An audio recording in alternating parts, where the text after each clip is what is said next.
Մի քանի անգամ եմ խոսացել, բայց նորից կշարունակեմ։ Միջև այս ղեկավարությունը չգլխատվի, միջև Նիկոլը իր խմբով, իր բանդայով, իր ոհմակով չվերանա, ոչ Հայաստանա փրկվելու, ոչ առավել ևս Արցախ։ Նախ արցախցիները պիտի պայքարեն անպայման իրենց հողի համար։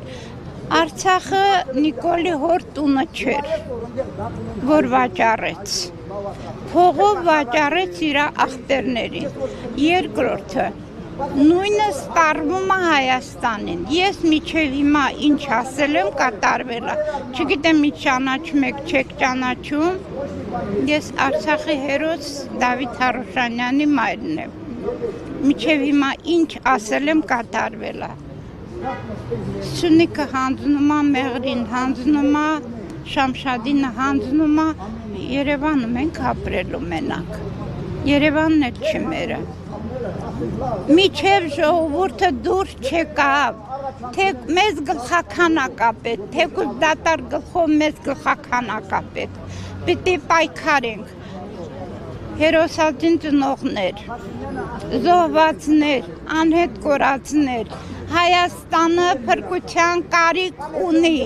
ժողովուրդ Հայաստանը փրկության կարիք ունի, պիտի տապալվի ներսի իշխանությունը, ներսի թուրքը միջև չտապալվի, դրսի թուրքին չենք կարողանալու տապալենք, պիտի տապալենք նոր իշխանություն, հալալ կաթնակեր, մարդ խելքը գլխին։ Ինչ-որ մեկին որպես նոր իշխանություն։ Ճիշտն ասած չեմ տեսնում։ Եթե կայեն, ես չեմ տեսնում ճիշտն ասած, թող ինձ ներեն, եթե լիներ, այստեղ կլիներ։ Չկա, ես չեմ տեսնում ներկա։ Իրար գզրտում են,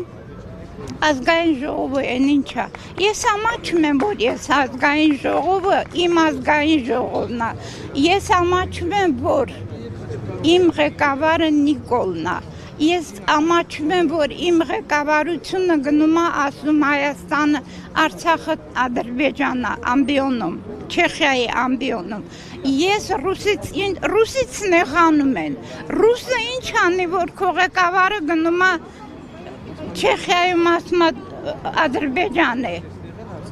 քո պապն է ստեղծել այդ տականք, այդ կեղտ,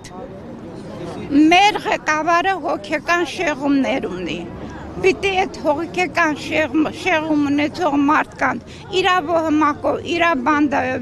վերացնենք, ժողովուրդը դուրս գա հրապարակ, սա իմ կարծիքն է, կարող է ուրիշները ուրիշ կարծիք ունենան, ժողովուրդը դուրս գա հրապարակ, ընտրյալ, մերը պիտի լինի շատ խելացի և ընտրյալ, որ կարողանա ժողովրդի խելքի բերի, ժողովուրդը իրար ուտում են, բանակը քանդել է, մեր ղեկավարությանը վերացրում է, բոլոր բանտարկյալները նստած են, իմ ընկերները, որտեղ կորուս ծնողները բանտերում նստած են, սրբազանները բանտում նստած են, ինչ տարբերություն սրբազանի, որ հայկական բանտում է նստած, կամ էլ Ռուբեն Վարդանյանը, որ Բաքվի բանտում է նստած, ես տարբերություն չեմ տեսնում, նույն թուրքն է դատում մեզ, նույն թուրքը, Հայաստանը հանձնելու է, մի քանի տարուց հետո Հայաստան չի լինելու, խնդրում եմ, սիրելի հայրենակիցներ, շատ եմ խնդրում, դուրս եկեք փողոցս տականքներին վերացնենք, Նիկոլն ով է, ախր խելքը գլխին գոնե մարդ լինի, որ մենք ասենք գոնե ղեկավար ունենանք, Նիկոլ, հիշի բոլոր Ներոնից բռնցրած Ստալինով դուրս եկած, դուք վերանալու եք, սատկելու եք, ձեզ վերջը տեսնեք։ Ես հերոսի մայրն եմ, հույսս դրել եմ արդեն Աստծո վրա, հաջողություն հայ ժողովրդին, ազատություն մեր քաղբանտարկյալներին։ Մենք խոստումների չենք